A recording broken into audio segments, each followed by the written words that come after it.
ஓம் குருவே துணை. ஓம் திருச்செந்தூர் முருகனுக்கு அரோகரா. ஓம் ஸ்ரீ ஆண்டாள் திருவடிக்கு சரணம். நம சிவாய நம. சிவாய நம. அனைவருக்கும் வணக்கம். இப்பொழுது நம்முடைய வாழ்க்கையில் கர்மானா என்ன அப்படிங்கிறத நம்ம முதல்ல ஒரு படி தெரிஞ்சுக்கணும். எல்லாருமே கர்மாங்கிறது சொல்லிட்டு வராங்க. ஆனால் அது என்ன, கர்மானா என்ன, அந்த கர்மானுடைய விஷயம் என்ன பிறக்குது, இந்த கர்மானால என்னென்ன காரணங்கள் நடக்குது, அப்போ கர்மா நம்ம வாழ்க்கைக்கு என்ன காரணம், அப்போ அதனுடைய வேறுபாடு என்ன அப்படிங்கிறத கொஞ்சம் விளக்கமாக நம்ம தெரிஞ்சிட்டதா நம்ம வாழ்க்கையில் எப்படி வாழ்கிறது, மகிழ்ச்சியாக வாழ்கிறது, சோகமாக வாழ்கிறது, இதுக்கு என்ன வித்தியாசம் அப்படிங்கிறது நமக்குள்ளே புரியும்.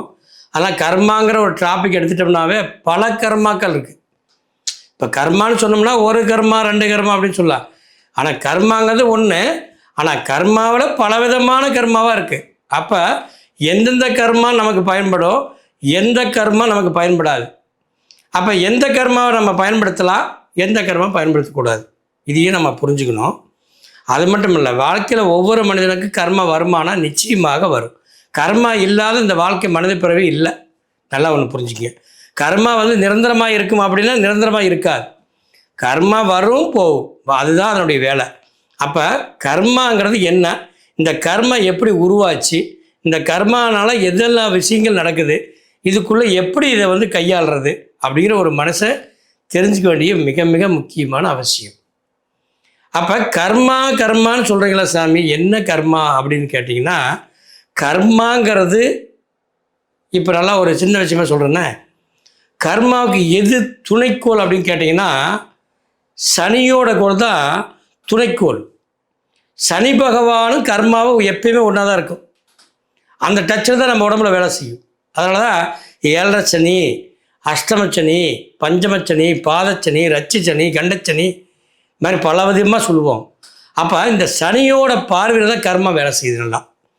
அதனால தான் சனிக்கிரகம் வரும்போது நம்ம உடனே பயப்படுவோம். ஓ, எனக்கு சனிக்கிரகம் வந்துருச்சு, 7.5 சனி நடக்குது, இப்போ இந்த கர்மானுடைய பாதிப்பு அதிகமாக இருக்கும் அப்படின்னு சொல்லுவோம்.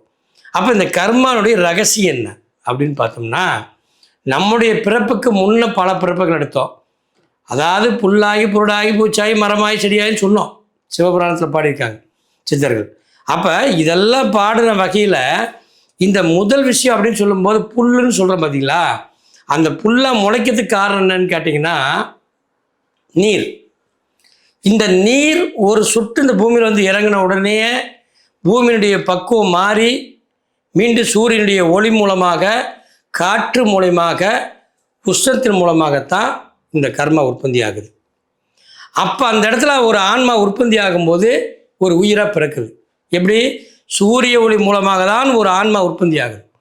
அப்போ அந்த ஆன்மா உற்பத்தி ஆகி அந்த உயிர் உருவமாகும்போது அதுலேருந்து கர்மா என்ன உங்களுக்கு கடவுள் படைச்சானோ அதுதான் படைப்பு.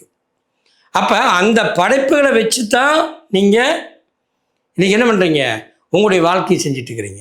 அப்போ அதனுடைய படைப்பு எப்படி இருக்குது அப்படின்னு கேட்டிங்கன்னா, அது என்ன எண்ணத்தில் உதிச்சதோ அந்த எண்ணத்திலிருந்து வர்றதான் இந்த கர்மா.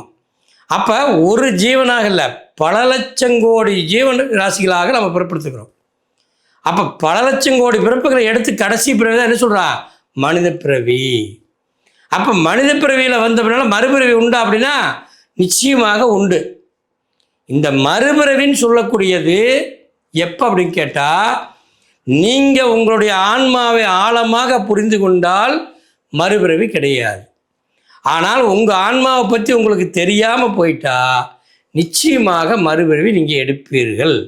அதனால் இந்த ஜென்மத்தில் இறைவன் உங்களோடு கலந்து ஒரு இசையாக இணைந்து மிகப்பெரிய மாற்றமும் தத்துவமும் அறிவையும் கொடுத்து இந்த ஆன்மாவுடைய விளக்கத்தை காட்டுகின்றார்.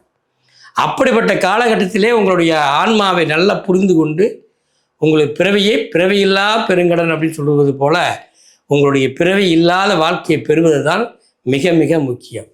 அதனால் இந்த மிகப்பெரிய ஒரு பிறவியில்லா பெருவாழ்வு வாழ்வதற்கு என்ன வழி அப்படின்னா, நம்ம யார் எங்கேருந்து வந்தோம், எதுக்காக வந்தோம், இங்கே என்ன பண்ண போகிறோம், இப்போ இங்கே பண்ணுறதுக்கு என்ன காரணம், இங்கே என்ன செய்யணும், நம்ம என்ன மாதிரி வாழணும், எப்படியெல்லாம் அனுபவிச்சுட்டு போகணும் அப்படிங்கிற ஒரு விதி இருக்குது. அந்த விதி இயற்கையினுடைய விதி. அப்போ இயற்கையினுடைய விதிக்கு இயற்கை சட்டம் சொல்லுவோம். அப்போ இயற்கை சட்டமா இல்லை இன்றைய காலத்துடைய சமுதாய சட்டமா? இந்த 2 சட்டத்துக்கு இடையில தான் நம்ம வாழ்கிறோம்.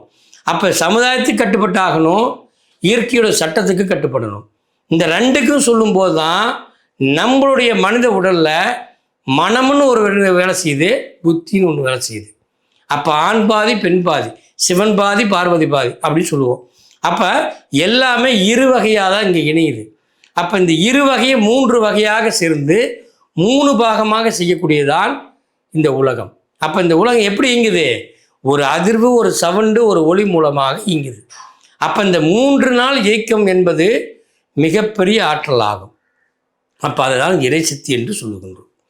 அப்போ அது மூலமாக நம்ம உடல் செயல்படும் போது 2 மனமாக வேலை செய்கின்றது. இதில் நல்ல கர்மா, கெட்ட கர்மா. அப்போ கர்மான என்ன? ஒரு எண்ணம், ஒரு செயல், ஒரு காரணம், ஒரு கருத்து. அப்போ இதெல்லாம் என்னது?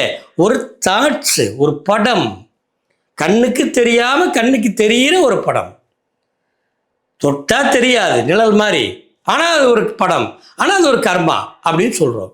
அந்த கர்மா தான் நமக்குள்ள பல கோடி செல்களில் பல லட்சம் கோடி கர்மாக்கள் தங்கியிருக்கு. இந்த கர்மா அஸ்பகர்மாவும் இருக்குது, சுபகர்மாவும் இருக்குது. இந்த 2ஐயும் நமக்கு போட்டு குழப்பிக்கிறதுனால தான்.